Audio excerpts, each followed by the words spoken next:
come to health practitioners for one of three reasons: get out of pain, they want to look better naked, or they want to increase their energy levels. What I really want to dive into today is the first one I have up here is looking better naked. This is one thing that I really try to get people to understand and get them to be successful with. I can't tell you how important it is to be able to effectively manipulate body composition levels, because it shows that you have a good understanding between your stress, your sleep, your nutrition, training, and how it all intertwines. You have really good awareness about your body, about how the things that you put into your body affect you, and it also shows that you have good degrees of self-control and consistency patterns. So I know right now we're seeing a lot of people saying, oh, just because you're skinny doesn't mean you're healthy.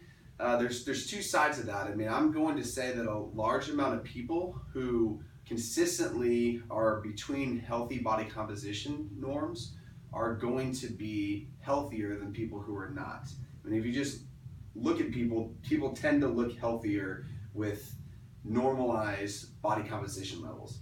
And so that's really what I want to talk about is what does that look like? How do you work with people to get them to accomplish that goal? It's a really challenging thing to do. It's what a lot of people are looking to accomplish. And I see people struggle with it so much. They come in, they train, they do everything that they're supposed to do, but for some reason they just can't seem to manage it correctly. What we're really talking about is habit formation, is behavioral modification strategies. And that's the way we choose to work with our clients. Instead of this robust plan where I'm going to give you a ton of new habits to work on, a whole nutrition plan, you're going to work out, you're going to do all of this, you're really doomed to fail when you do this. And you have to understand human psychology in order to get people to come out of the other and successful. And once you give somebody that robust plan, like, hey, here's everything I know as a health practitioner, and you give this to your client, the second something goes wrong and they aren't able to abide by that strategy that you gave them, they're going to not feel successful and they're going to feel like a failure. And that failure and that lack of success is going to then spin into more non-compliance, and eventually those people just end up jumping ship.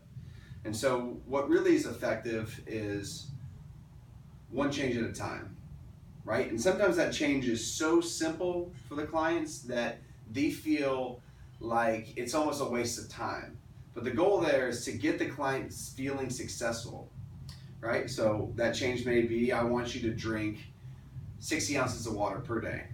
They're gonna look at you like you're crazy, right? And so what you're looking there is twofold, is you want some sort of objective measures to see, hey, is what they actually want to improve, such as their body composition, is that improving? So that's the first thing. And then you also want to track their compliance. Are they actually sticking to the plan of drinking 60 ounces of water per day?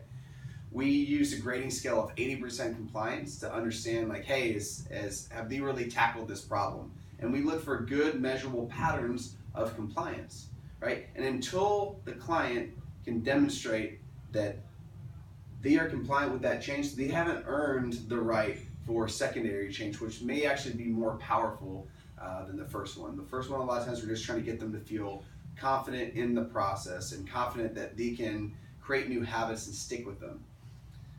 So really, that's kind of really what I want to push out is I can't illustrate how important I feel it is to really tackle from not just any time in your life, but specifically in a younger time in your life, how important it is to learn what works for you and how to effectively manipulate body composition.